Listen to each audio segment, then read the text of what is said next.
It's been 8 months since we've seen these Falcons in regular season form, and since then so much has changed for this team. A new head coach, a new quarterback, new wide receivers, tight ends, edge rush. I mean, the list goes on and on. There's so much new, and the biggest question today as they take on the Steelers is, are they going to look as good on the field as they do on paper? Thank you guys for joining us for the Falcons pregame show presented by Ticketmaster. Taylor Vismor, Derek Rackley. We're going to be with you guys all season long for every single game, regular season and postseason. Maybe. We're back. We're back. 2024 season is upon us, finally. How does it Real feel? Football is here. It's exciting. It feels great. You can feel it throughout Atlanta. It's an exciting time to be in Atlanta. Listen, we've got a couple weeks to see some college football, but I think everybody out there is ready for the National Football League to kick it off. We saw it a little bit Thursday and Friday, but now it is Sunday. This is the day of the NFL, and we are finally here. And it's so exciting. Like I mentioned, it's so exciting to be an Atlanta Falcon. It's so exciting to be in this organization and be in this stadium.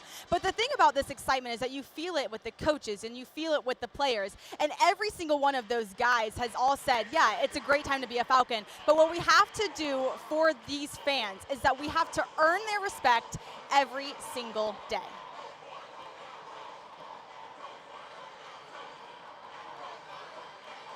City will ride with us, but we need to earn the right for them to ride with us. We got to go out and play in such a way that they're going to really get behind us. We all got ideas what we want to be, but they're going to set that identity.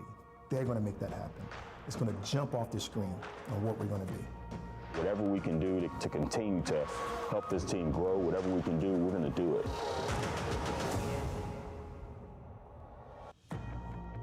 Just outrunning the South, being the best team in the South. You know, when we get to the end, hopefully we're on top and we just take it game by game and hopefully get to the big dance.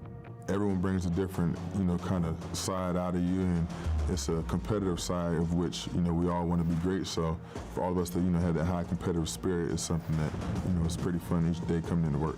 In the heat of the battle, that's when, the Warriors come out. So I can't wait to see the Warriors that we got on this team. I getting cold, my body cold, I barely get rest. We getting it in the back of the den. People just work around here. Everybody from top to bottom, everybody's just working and getting their job done at a high level. Philosophy-wise, we're here, we're hungry. You got to be ready to go, and you got to put it in your head before you get here, along with your coaches. And then after that, we go again, and then we go fast, and then we play and whoop ass. Everybody with me? Try to be one of them ones. Like Coach Morris said, we create the identity, so we'll create what we want to view us as. We want physical play. We want to brand the physical ball. We want you guys to have excitement. We want it to be fun. The time is now for the Atlanta Falcons to make that breakthrough and go win a lot of games.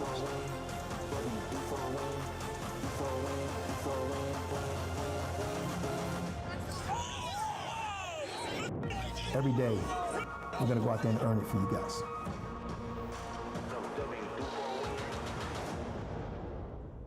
The training camp episode of On the Rise is now available on Falcons YouTube website and Twitter, so go ahead and check that out later after the game today if you want some viewing pleasure from our digital media team. It's phenomenal. But something that everyone has said, and it was mentioned in the On the Rise clip, is that this is a really good roster top to bottom, which makes the competition during camp so much more exciting to watch. So during camp, just quickly, what's one thing that kind of set out to you during camp this year? Yeah, I think you're right, with competition being so fierce for roster spots and for getting ready for the season. But more than that, to me, it's Kirk Cousins. The fact that we've got the quarterback now, and I think there's the most optimism that we've had in years over the guy at the quarterback position. You got to go back to when Matt Ryan was playing in his heyday, to where I felt like you could come into a season and you were feeling this comfortable with the quarterback position. Yes, he is coming off of injury, but Kirk feels like he's healthy, and they're not going to put him out there if he's not feeling as close to 100% as he possibly can be. So what do? You get a guy that's proven to know how to manage the game. You get a guy that knows how to understand timing and reading defenses. Number 3, you get a guy that's not going to be running with the football, because at the end of the day, there's probably 4 or 5 quarterbacks in the National Football League that truly have the ability to do that. But most importantly, it's a guy that we know can sling it all over the football field. And to me, and to be everybody else, if you're an Atlanta Falcon, maybe not even an Atlanta Falcon, if you're an NFL football fan, you've got to be excited the fact that you're going to see Kirk Cousins with Drake London, with Kyle Pitts, with this veteran offensive line and some of the new additions. How about Bijan Robinson coming out of the backfield? We know what kind of a pass catcher that he can be. Everybody has optimism at this point in the season, Taylor. It's the week 1, right? Yeah. But for the Falcons, They don't want to be 7-10 anymore. They don't want that anymore. You don't come to the NFL to be an average or a below average team. You start that by game one, coming out, putting your best foot forward, getting off to a fast start.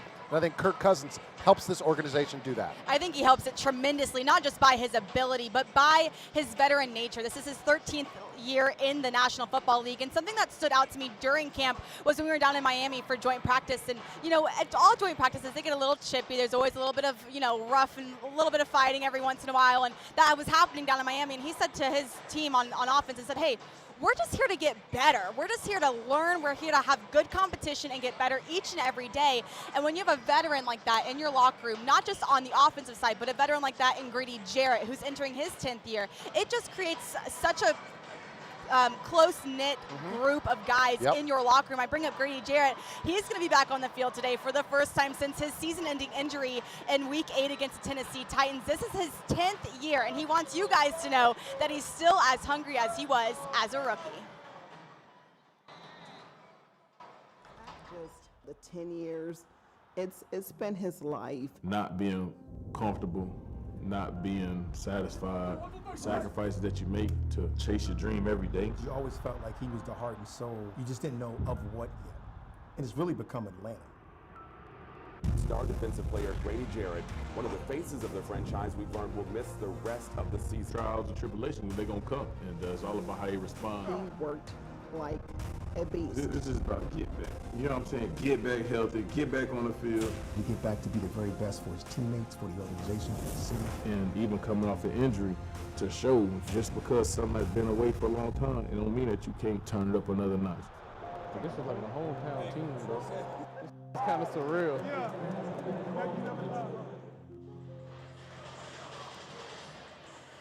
Year 10, the Grady Jarrett story. Grady Jarrett story is now available on YouTube website and Falcons Twitter as well. Also check that out after watching On the Rise. It's so fun to watch Grady kind of continue to learn and continue to be eager to be a great player and a great leader on the football field. A couple things stuck out to me on that piece, and it's even better if you watch the entire thing, but not being comfortable, not being satisfied, and he's ready to turn it up another notch, right? So you think about a guy that has been his experience, been as accomplished as he is, but he's been out, so he's hungry. But the fact that he still has that fire, the hunger to get better, that he's not satisfied, that what he's done previously in his career is not enough, should give you excitement for not only him coming back to this defensive line, but some of the other pieces that have been added to it, the Matthew Judons of the world, the David Onyematas in year 2 in a Falcons jersey. That defensive line has a chance to be special this year with Grady Jarrett coming back and all the production that he brings. Yeah, something I love what Grady Jarrett said earlier this week and throughout training camp is that this is the best roster that he's been a part of from the top to the bottom. And I don't know if you know how long Grady Jarrett has been in the football league for.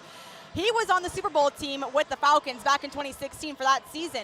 He's seen a really good team, and for him to say this is the best team that he's been part of from the top to the bottom is really impressive. And something that I loved so much about that feature, it's at the very end, it's my favorite part. He's watching this like old mic'd up, I think it's from his like rookie debut of the preseason game or something nuts. And he's on kick return. And and Grady Jarrett in the present says, what do I know about Grady Jarrett on kick return? Like, we all start somewhere too, and I think it's so emblematic of seeing how far he's come and how great he is in his career and for the city of Atlanta as well. But he started in kick return too, which brings me to, there's a new kick return rule. I don't know if Grady Jarrett can go out there and play this new kick return rule. Can you kind of explain to us what this new kick return looks like today? Well, first of all, Grady Jarrett, where he's at in his career, does not need to be playing on kickoff return. But here is the new dynamic kickoff rule. Obviously, the kicker will still be at the 35-yard line. There will be 10 players on the kicking unit that are going to line up on the opposing 40-yard line. So away from the kicker. If you haven't seen NFL yet or the preseason, there's a separation between the kicker. Younghoe Koo's going to be standing by himself, and everybody else is going to be up the field a little bit more. The receiving team will line up between the 30 and the 35-yard line. 9 players setting up there, okay? Receiving team can have 2 returners back in the landing zone, as they call it, which is between the 0 and the 20-yard line.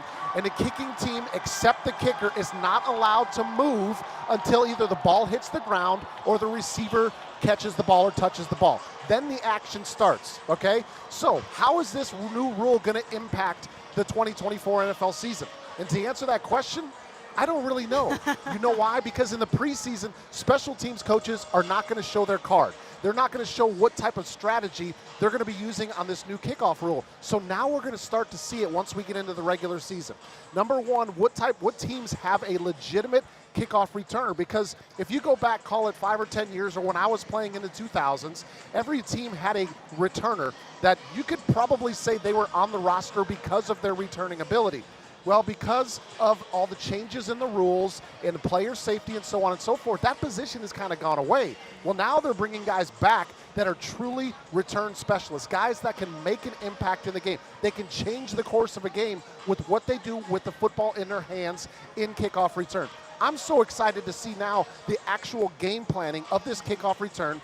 Do teams decide to return it? Or do they say, you know what, we're just going to go ahead and take the touchback and start where we start to make sure that we know what our field position is going to be? Right. In the last couple of games on Thursday and Friday night, you saw a lot of touchbacks in this dynamic kickoff rule. But what's exciting about this one today is that the Falcons are going to be facing off one of the best, if not the best, active kick returner in the league right now. Cordero Patterson will be in the backfield returning some of Younghoe Koo's kicks. But before we get to the Steelers and talk about the excitement of all of that, I want to kind of turn our attention to Barrow County Community and Appalachian High School. It's located just 45 miles north of Mercedes-Benz Stadium. It is the neighboring community in the one that I grew up in, and I personally know students and teachers at Appalachian High School.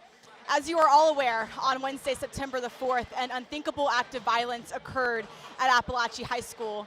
4 people, 2 students and 2 teachers were killed, 9 were hospitalized, and hundreds were traumatized.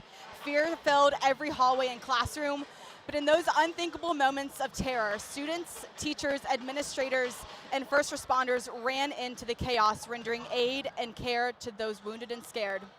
On Wednesday afternoon, Barrow County Sheriff Judd Smith said it best, saying, "Hate will not prevail in this county. Love will prevail over what happened today." Rack, I know that you have kids and they're in high school and they're in public schools. So when events like this happen so close to home and just in general, what are your immediate thoughts and feelings? It's difficult. It's frightening. My daughter plays softball. We just played against Appalachian High School like 2 weeks ago, right? So it's like it's close to home. And then we actually know a kid that goes to school there now. Fortunately, they came out safe. Everything was fine. But once you start hearing about stuff like that, like people that you know are impacted, like the most scary situation you could ever think of as a parent. And then my kids go to high school about 20, 25 minutes away, and to think about, what if that would have happened at my high school? And as a parent, like it's one of the most difficult things you could ever think of. So it's very cool to see the Falcons paying tribute to it, and our thoughts and prayers go out to everybody that was affected. Yeah, like you mentioned, the Falcons wore Appalachian High School shirts to show their support and their thoughts for Appalachian High School. And I just want to speak on both Rackley and I. To those who were so deeply and horrifically impacted by the events of Wednesday, we send our thoughts and prayers to you. We see you, we hear you, and we stand beside you in this troubling time as you start to make peace with what happened.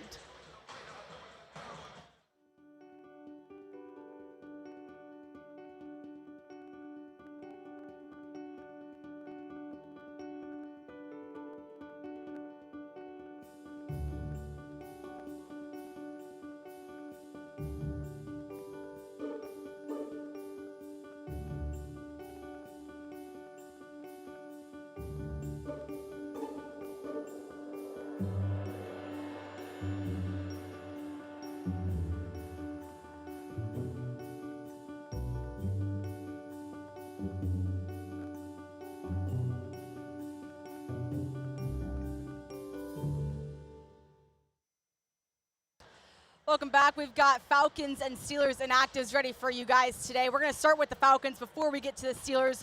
Rook O'Ro-Ro-Ro, I can't even read, sorry, Jason McClellan and Brandon Dorless. Those are the names that kind of stick out to me. That shocked me the most, especially with O'Ro-Ro-Ro being inactive today. Yeah, so you see 4 of the Falcons rookies are inactive in this game, and you could say, oh, well, that's kind of surprising, but I would take it, I like to spin things positively. To me, that shows that basically all your veterans, all your experienced players, and your starters to start the season are healthy. Right. And they're there and they're able to play. So that's what sticks out to me.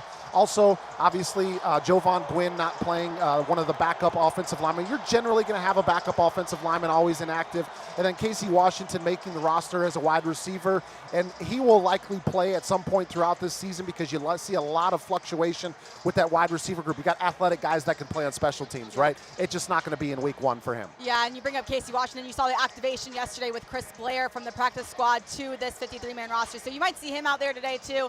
We have no idea. But what we need to talk about, I think you can hear the Pittsburgh fans screaming around us because they just came out of the tunnel. What you see, the very first name, Russell Wilson, the quarterback, will be out. He was limited at practice on Thursday and Friday. He will not play today. So Justin Fields will get the start.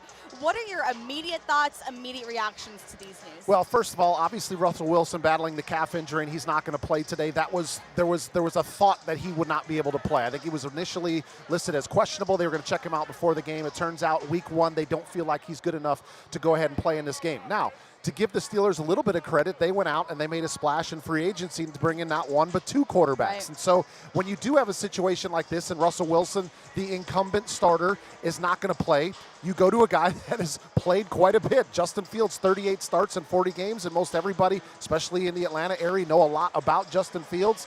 This guy is a very athletic player. Even Russell Wilson's a very athletic player. Right. Kind of similar skill set, if you will, both with the ability to run with the football and tuck it down. Maybe Justin Fields probably has a little bit more escapability, maybe a little bit more speed at this point in his career versus Russell Wilson. So you're going to get a very similar style of quarterback, but I think the thing that the Atlanta Falcons are going to look at is Justin Fields over his career. 40 touchdowns, 30 interceptions. We'll get into more about the keys to the game later, but he's going to give you some opportunities in the passing game. The Atlanta Falcons defense has to be ready if that opportunity presents itself. But because you're going to the number 2 on the depth chart for the quarterback for the Pittsburgh Steelers, it's not going to make their job any easier, maybe a little bit harder in containing him once he gets outside the pocket. Yeah, that's right. He's the most sacked quarterback, I think, from 2020 to 2023 in the National Football League. The second most sacked quarterback was Russell Wilson right behind him. So it's going to be interesting to see how they have pocket feel today, how he has pocket feel. And let me ask you about this because you mentioned it. He's from here. He was at UGA before he transferred to Ohio State.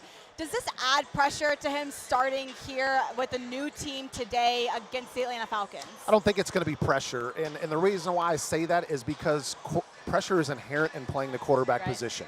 If anything, it might be a little bit more motivation for Justin Fields, knowing that he's coming back to a place that a lot of people know him, that he went to high school, started his college career here. Motivation to say, hey, you guys remember me? Guess what? I can still play. That's probably what's going through his mind. But more than all of that, like, his job is to focus on managing crowd noise, operating this offense efficiently, and then making sure that he doesn't turn the ball over, right? So those are the things that he's thinking about. Maybe way deep in the back of his mind, he's thinking about motivation of playing in Georgia, but his job is taking advantage of the opportunity as being the starting quarterback for the Steelers today. He's a familiar face for the state of Georgia, but we've got a lot of familiar faces from the Steelers that were on the Falcons team last year, including offensive coordinator Arthur Smith. I mean, you got a whole list of the guys that are on the team, and I don't want to name anyone, but so many Falcons are on this Steelers team now. Does that create any storylines? Does that create any kind of juice when you get on the field today? Yeah, I think it's going to be an interesting storyline for this game because you mentioned the former head coach of the Falcons, Arthur Smith, now the offensive coordinator for the Steelers. But not only him, Cordero Patterson, as we talked about, is on this roster. Michael Pruitt, a backup tight end, is on this roster. Van Jefferson, who was here for about a half a season last year. Scotty Miller, DeMonte Casey. So many guys that used to wear Falcons jerseys are now wearing Steelers jerseys. So what does that mean for this, okay? I think you get a little bit of familiarity of, let's say the Steelers offensive players and Arthur Smith. The defensive players here know a little bit of the tendencies of those opposing players and the play caller, Arthur Smith. They've seen it in practice all season long the last few years, and they've seen it on game day. They've seen it in film sessions. So maybe they know a little bit of how he's going to try to attack. Now, it's different personnel, and the flip side of it is the Falcons have a brand new staff. So what Arthur Smith doesn't know is he doesn't know how Jimmy Lake is going to attack him because he wasn't with him last year. So maybe you could say there's advantage Falcons when it comes to that.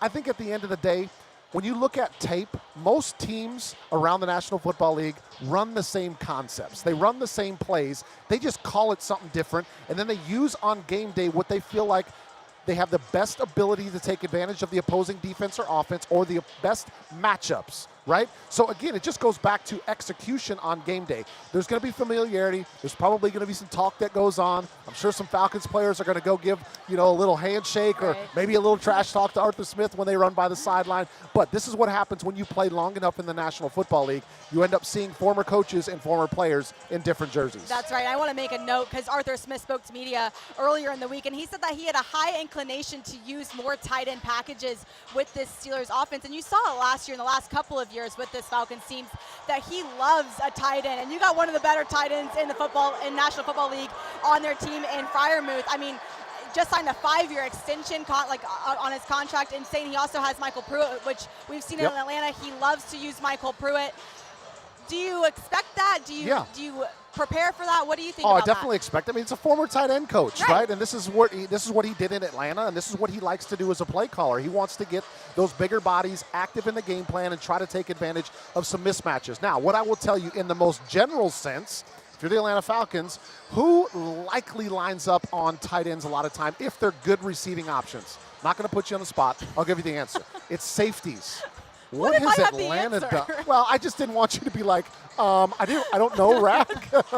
Safeties. What does Atlanta Falcons have? 2 really good ball-hawking safeties. So I personally like that matchup. Does Arthur Smith like that matchup? We'll find out as this game goes, but maybe he tries to isolate his tight ends on linebackers. A lot of times that's where you can get a little bit of the mismatch because maybe you feel your tight end has got a little bit more escapability, a little bit more speed, a little bit more shake to be able to lose a linebacker than he would a safety. So we'll find that out as the game goes on. But yes, he likes to use tight ends. We saw that the last few years. Yeah, this Falcons defense is really locked down with everyone in the backfield, in the box. I mean, you name it, there are names on this Falcons defense. But I think where the biggest question comes for this team going into this game is how will the Falcons offense do against this really stacked Steelers defense? I mean, you got some of the best edge rushers coming off the edge every single snap, TJ Watt and Alex Highsmith.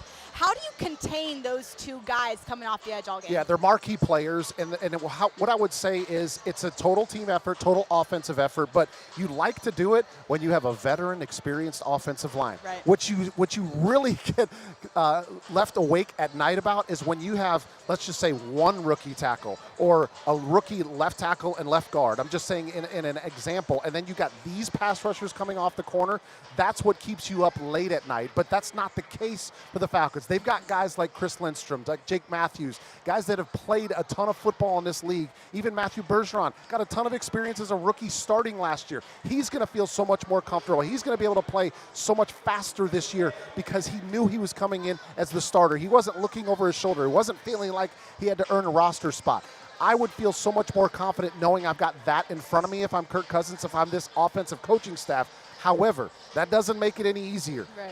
Watt's not one of the best pass rushers by accidents because he's extremely talented and he works his backside off. And Alex Highsmith keeps offenses honest because of his ability to come off the other side.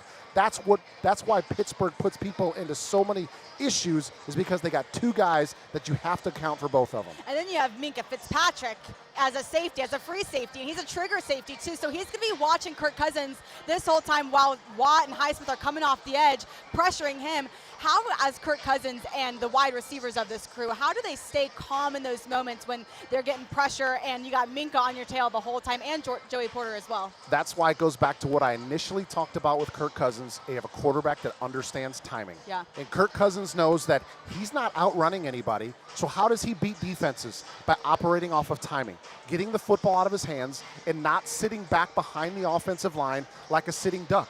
And if there's one person that knows it, it's Kirk Cousins. That's why he's had so much success in the National Football League. That's why he's been able to rack up 39,471 passing yards through his illustrious career. That's the 5th most, by the way, passing yards in NFL history among active quarterbacks. Insane. Is now the starting quarterback for the Atlanta Falcons. So he's going to have to make sure that he operates on great timing, and the receivers, the same thing. You got to know, you got to get your head around because the ball is coming out, right? And then the other thing, too, is Kirk always has to know where his outlet is. Where is his dump off? Where is his check down? Once he's feeling a little bit of pressure, who can I dump the ball off to? Is it Bijan Robinson? Is it Kyle Pitts? Is it Tyler Algier? You got to know where your check down is with these guys coming off the edges. Yeah, what's so interesting about week 1 and preparing for week 1 is that you really have nothing to go off of. Every year, the coaches are kind of all moved around the NFL, and so are the players. And so you kind of have to start start with a clean slate. And like you said, a lot of the similar runs and games and scheme in a sense.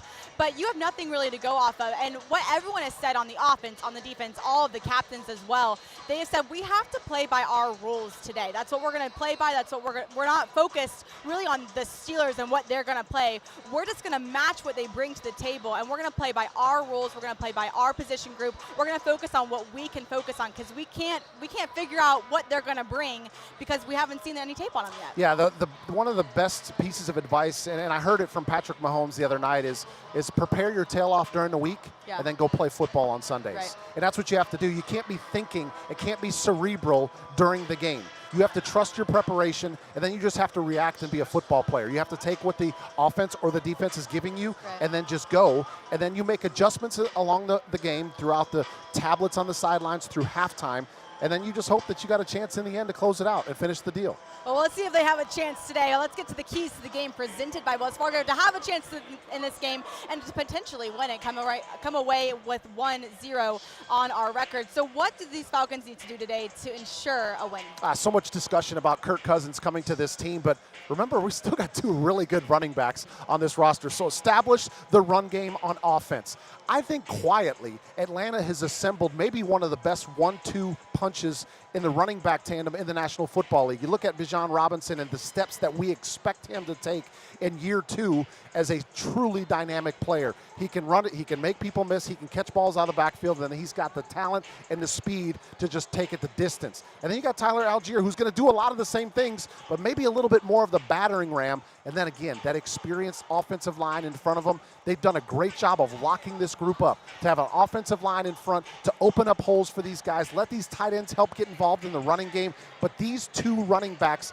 need to establish the tone. And guess what? Kirk Cousins will only make them better. Right. His ability to execute play action is only going to open up more holes in the running game for those two running backs. So make sure they still establish the run game on offense. Yeah, Bijan's so fun to watch on the field. Whenever he's on the field, everyone's looking at 7. They're watching to see if he gets the rock and what he's going to do when he has it. But I think with Tyler Algier, what's so fun about him that make them such a great duo is that he's very patient in the backfield. He's going to allow the block to form and the hole and the gap to form, and he's going to wait for it. And when you have an offensive line like you talked about earlier, with the experience that they do, they're going to get that block for you. They're going to give you that gap. And Tyler is so patient in that. That's why that he's that bowling ball kind of running back, if you will. So I'm excited to see what he is able to do with this defensive line that they're going to go up against today. It's going to be really interesting, and I do agree that run game is lethal. It's still got to be the focal point of the offense. Establish the run game first, and then let Kirk do what he does. Exactly. All right, what's your second key to the game All right, today? they got to have a plan for T.J. Watt. And I don't want to take anything away from Alex Highsmith because he can beat you as well.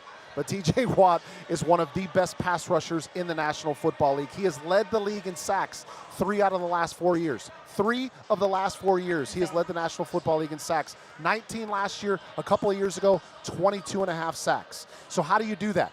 Your offensive line has got to be assignment sound.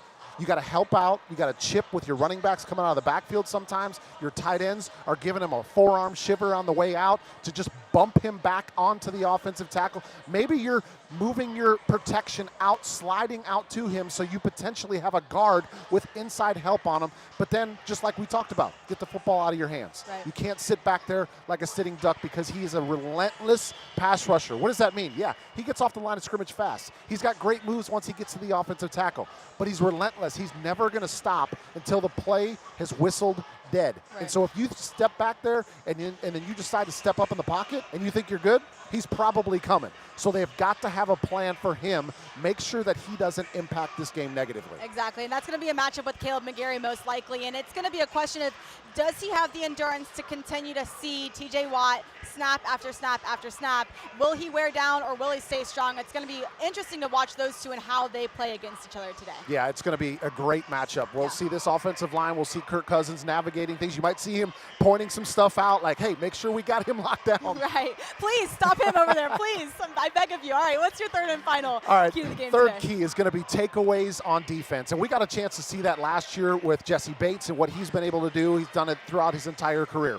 But then they end up bringing this guy in named Justin Simmons who knows how to take the football away. So you've got options. And I'm just talking about 2 players here, but your 2 safeties, however you decide to rock and roll these guys. You want to bring Jesse Bates down in the box, you've got a guy back here in Justin Simmons that has proven throughout his career that he'll take the football away. You want to rock it the other way, we know Jesse Bates will steal possessions. You want to play zero coverage, you've got confidence that these guys know how to lock down receivers. And then let's go back to the defensive line. How about Grady Jarrett back in the mix? How about Matthew Judon just tipping passes at the line of scrimmage? And maybe it's Caden Ellis, maybe it's Nate Landman that end up with the interception. But let's take the football away on defense. Doesn't always have to be interceptions. This can just be raking the football out on running plays. This could be stripping the ball out of the hands of quarterback Justin Fields. But let's find ways to take the football away on defense, create extra possessions for this offense, get the ball back to Kirk Cousins and company. We love a takeaway, but we love an interception more. Let me just say that. They're more exciting than just like a